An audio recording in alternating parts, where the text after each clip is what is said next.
Monkfish wasn't electric. This lad is an absolute machine. No one's safe. Anyone's festival can be ruined.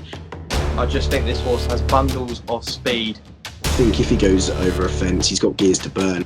And that was Goshen in the Champion Hurdle. Now,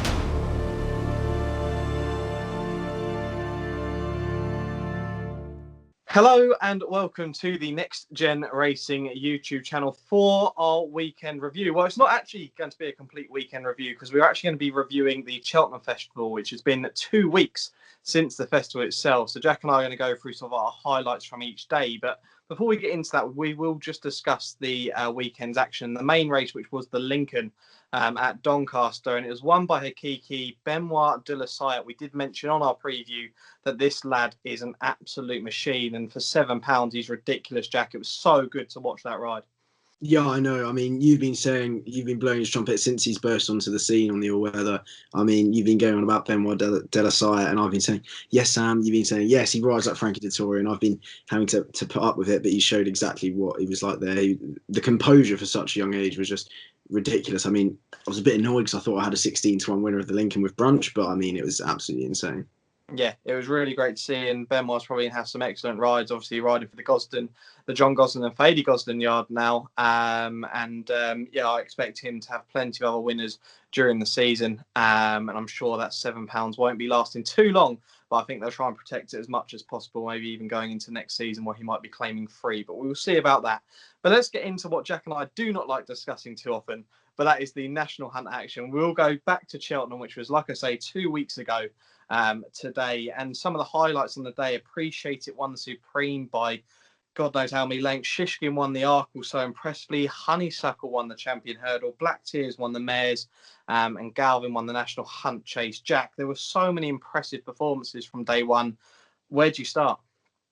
It's a hard place to start, isn't it? I mean, the festival was a great way to take a lot of amazing things out of it. Obviously, it was a very peculiar year, but when you have superstars like Shishkin, like Honeysuckle on the table, it was brilliant. I mean, Shishkin was perfect. I mean, Appreciate It, I thought was unbelievable. Of course, it was a shame that Blue Lord fell, but it was great for Ballyadam to put in that performance. I think it was 24 lengths in the end. The Mayor's Hurdle was a great one for me, of course, with Black Tears, but Constantisa clearly didn't stay the 2.5. Be interesting to see where she'll be campaigning next year. Will it be the champion?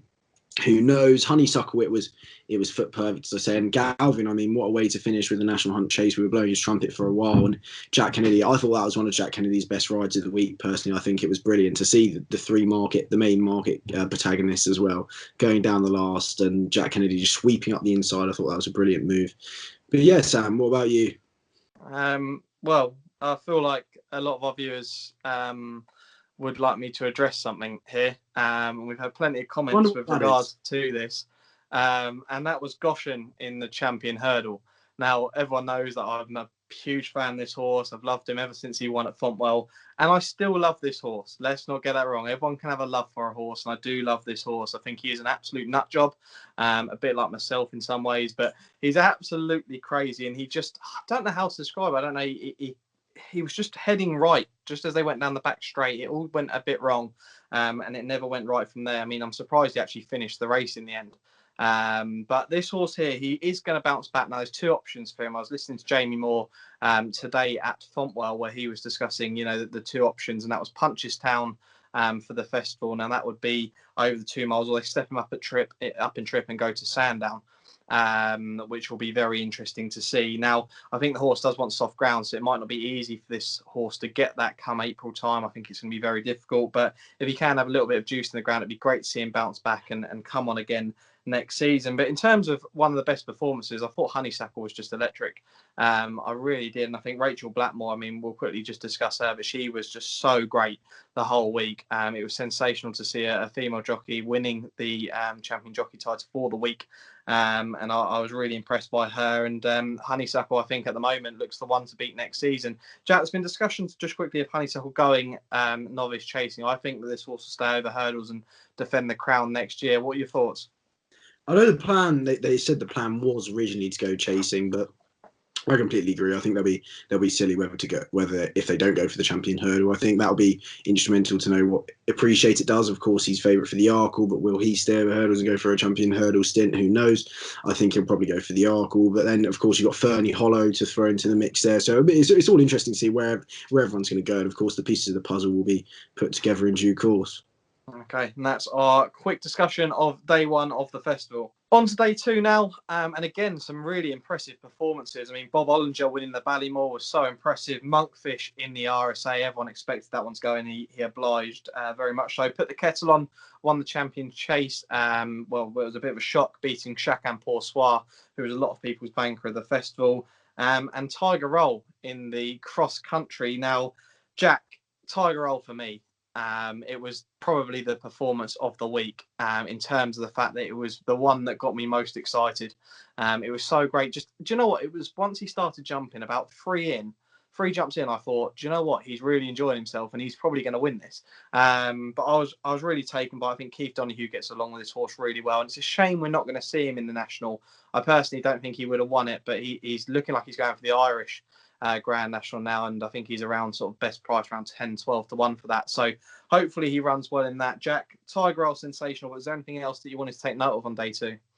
Yeah, of course, as you say, Tiger Roll just scintillating, wasn't it? For me, again, performance of the week. I think they'll keep us guessing whether they'll go for the Aintree Bowl or over in Ireland.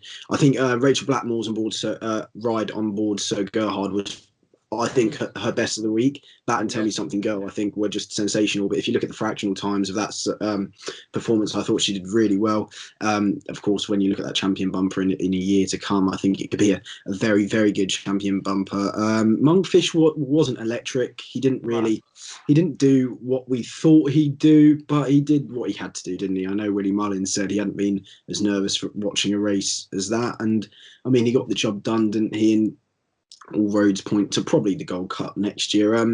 The Champion Chase, if I'm being honest, was probably the one race of the week where I did feel sorry for myself. I thought Nube Negra could have won it. I mean, he was staying on. Of course, he was looking great. He'll look great next year. But I was getting so much abuse for putting him up this year, and he nearly did it, didn't he? But what a mayor put the kettle on is it, as we say, it's just another great day.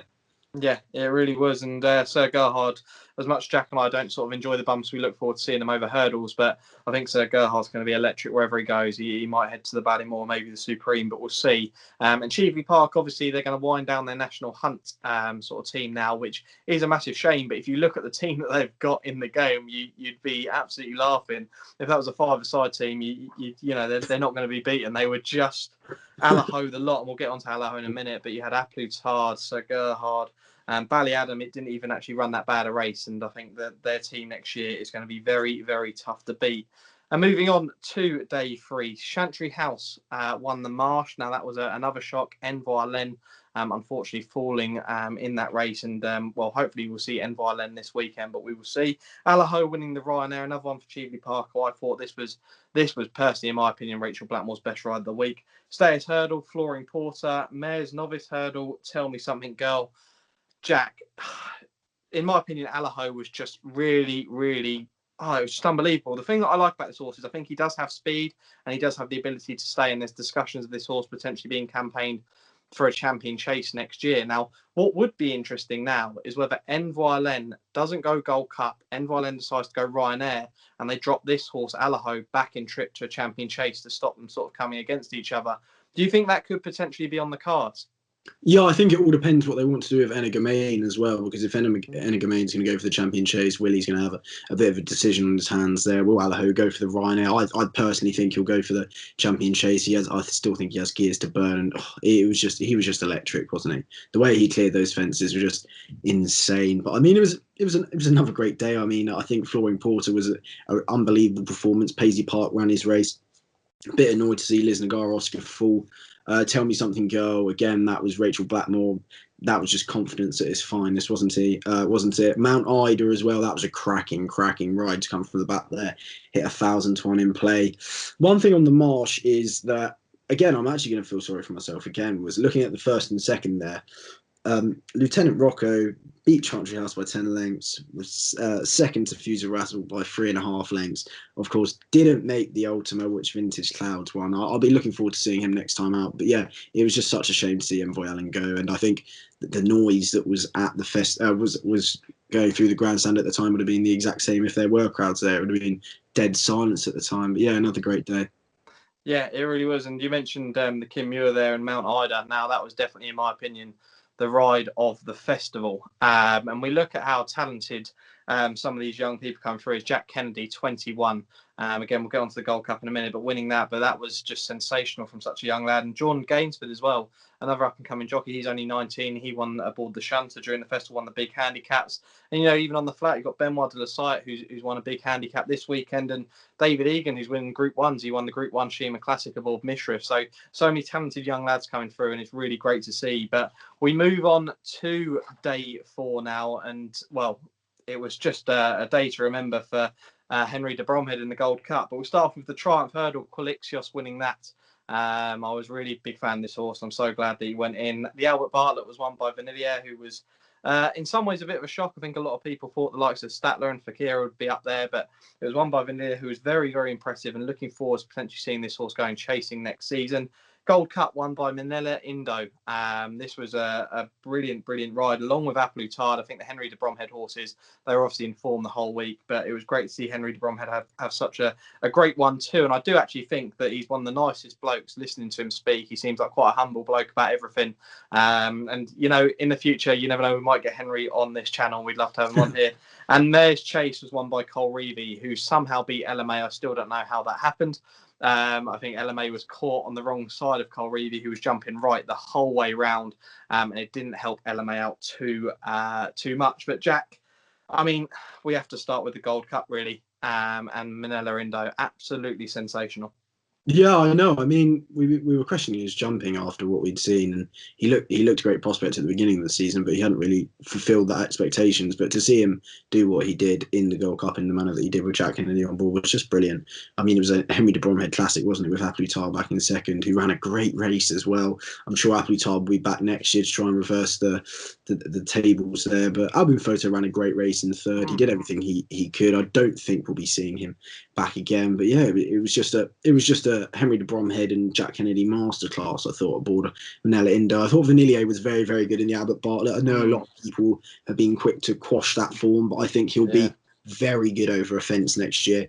I mean, at the Dublin Racing Festival, he was one that I was looking out for because he was 33-1 for the Albert Bartlett, but he was off the bit so early in the race, which Gail de Menil won and Statler finished second, and he was off the bit so early, and Jack Kennedy was at work so early, but he absolutely flew home in the Albert Bartlett, didn't he? I was very disappointed with Zanahiyr, and when you heard Gordon Elliott talking about Zanahiyr and Quilixios, I really did think Zanahiyr was the better of the two, especially the performance he put in over Fairy House was one of the best I'd seen from a juvenile. So it'd be interesting to see if we see him at Punchestown. I think we may be seeing him. So that'd be interesting. Auton Couleur finishing third. Great run for Willie on his first British start.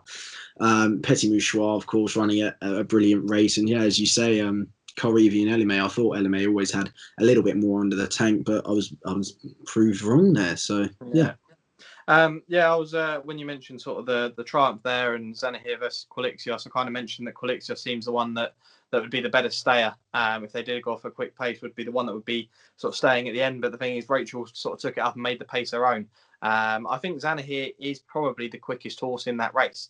And I still do think that. And I think Zanahiyr, we might even see this horse. No, Gordon, when training this horse, said that they might have a little flat campaign with this horse. It'll be interesting to see if they do run this horse over the flat during the season.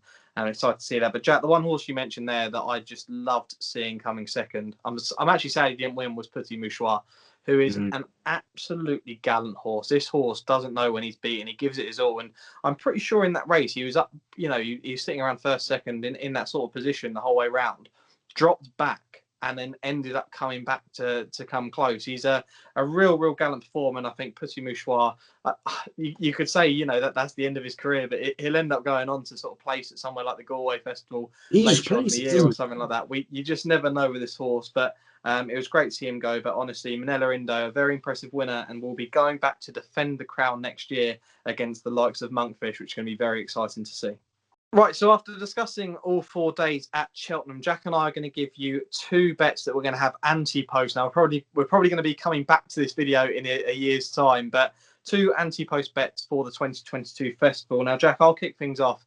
And one horse that I thought was a bit unlucky and should have been sort of flung at the last was Concertista in the Mayor's Hurdle, who was just beaten by Black Tears. Now, I do think this horse has bundles of speed, and potentially Mullins is going to see the fact that this horse will get £7 next year in the Champion Hurdle over 2 miles, and is currently with one bookmaker. I will name it. Sky Bet are offering 40 to 1 about this horse. Now, some bookmakers are taking no chances. You've got 14s and 16s about, but I think Sky Bet's the best I've seen at 40 to 1 for the Champion Hurdle. Now, it might be that they do go for the Mayor's Hurdle next year, but I just think this horse has bundles of speed, and I think 40 to 1's far too big if they go that way. And the other one is Sir Gerhard, the bumper winner. I personally think, as much as a lot of people think this horse is going to take on the beloved John Bon in the Supreme, I think this horse is actually going to go to the Ballymore. I think this horse will be staying further in time, and I think the Ballymore might be well suited. A horse that does stay but also has gears to burn. So Sir Gerhard in the Ballymore for me, and Concertista in the Champion Hurdle. Jack, your 2 anti-post bets of the 2022 festival. Look, I mean, anyone could tell you that Appreciate is going to win the Arkle, Bob Olinger is going to win the Marsh, whatever. But I've looked for a bit of a bigger prize. The first is 3 Stripe Life, who's for the Supreme 33 to 1. Now, as we've seen this year with Fernie Hollow, no one's safe. Anyone's festival can be ruined, and I think that you can look for something a little bit further afield. Now, of course, his debut burst onto the scene with a nice bumper win at Navan. Now, from a time perspective, that was really nice because the ground was bottomless. And I mean, his experience shone through at Cheltenham. He chucked Jack Kennedy off before, smashed into the rails. It was very, very free early doors, but I think you can upgrade that performance. He finished 4th. LA Bell snatched him on the line. And I think he'll definitely be one to keep an eye on. I mean, he's 33 to 1 at the moment. It'd be interesting to see if we can see him in a bumper at Fairyhouse or Punchestown, I think. And the other one is Galopin de Champs in the Brown Advisory. Now, of course, Brave Man's Game is going to probably go for the Brown Advisory, as is maybe Gaillard de Menil, but I think they've both kind of been a bit exploited by Bob Olinger and showed that they're not exactly what we thought they were. Galopin de Champs 25 to 1 at the moment. Now, I thought he won the Martin Pipe very nicely. Yes, he only won it by 2 1/4 lengths, but I thought Langadan A was very well handicapped, and B is a very good horse. And they were both 9 lengths clear of third. And I think if he goes over a fence, he's got gears to burn and he stays. So I think he could be a nice little price at 25 to 1 there. There we go. A couple of nice anti-post punts for the 2022 festival. Right, we are now coming to the end of our review of the festival. What we're going to do each week, Jack and I are going to give our performance to note, or we might have a couple of performances to note from the weekend just gone. And Jack, I'll actually let you kick things off before I go into my big shout of the week. Who are the horses to note from the flat this weekend? Well, I mean, you could be anyone to say you need to look out for Tenebrism for Aidan O'Brien. I mean, has completely the speed of her dad Caravaggio, but yeah, I think she's going to be an absolute weapon this year if she goes for the Albany. I think she'll go for the Albany probably, but yeah, I think you can get about 9 to 4 for Royal Ascot, which I think is ridiculous prices. Don't get me wrong, but I think she's going to have a serious campaign. And Aidan O'Brien has been absolutely flying. You saw Broome get up as well, but it's actually going to be a race to follow rather than a horse as such. And I think it was the first novice race. It was 155 Doncaster, which was yesterday. And there's a couple there. It was Credence Star who finished third. He was having to go against this big headwind the whole way, which was at Doncaster at the time. And he ran really nicely into third on his first run. And I think even though he was a bit keen, he's one of Simon Ed Chris's. I think he'll come on a lot for that. And Hello Sibyl is the other one on debut. And of course, he's a Frankel colt. He's a brother to Queen Kindly, who's a Group 2 winner. And I think he'll be another one to come onto that, because I think that was a tough, even though it was only good ground, I think that was a tough race over the straight, 7 furlongs with a massive headwind. So I think there will be 2 especially to look out for going forward. Okay, mine was it was quite documented on Twitter actually via at the races, but actually comes from France. And it was a horse called Sibylla Spain. Now, this horse here, sired by Frankel, trained by Christopher Head. Now, this is the dam sire is Darshan, who actually went on to win a Prix de Diane. I think this could potentially be where this horse heads in the future. Now, the reason I like this horse, Jack, is because at the start of the season, I note down a few horses that I like on breeding that haven't had a run yet. Now, there was a horse in here that did run called Urbania. Now, this horse is side by See the Stars, and the mare is Plumania. Now, Plumania won the Grand Prix de Saint-Cloud Group 1, and I thought the breeding of that was very, very interesting. And that horse there, Urbania, finished 4th in that race. Now, Sabida Spain won this race by 9 lengths on heavy ground. Now, potentially heavy going is what's key to this horse, but out of Frankel, I mean, you know, there's every chance this horse will like the good ground as well. So I'm quite excited to see this horse. I think related to Master of Reality, who was trained by Joseph O'Brien. But I definitely think this horse is going to go on to much bigger things out in France. I think that's where they'll keep this horse. But look out for Sabila Spain in the French Classics. Right, that's it for today's video. Now, Jack and I will be back with you on Thursday for our preview of the weekend. And we're going to have the Lingfield All-Weather Finals Day. That's going to be on Good Friday. Then we're going to have the Saturday. We're going to have the Musselburgh Queen's Cup to preview. And then Fairy House, we're going to have the Gold Cup Novice Steeplechase. So we've got plenty of action, a bit of National Hunt and a bit of flat to get stuck into. Lingfield is a cracking day's action. It's a race course I've been to plenty of times now.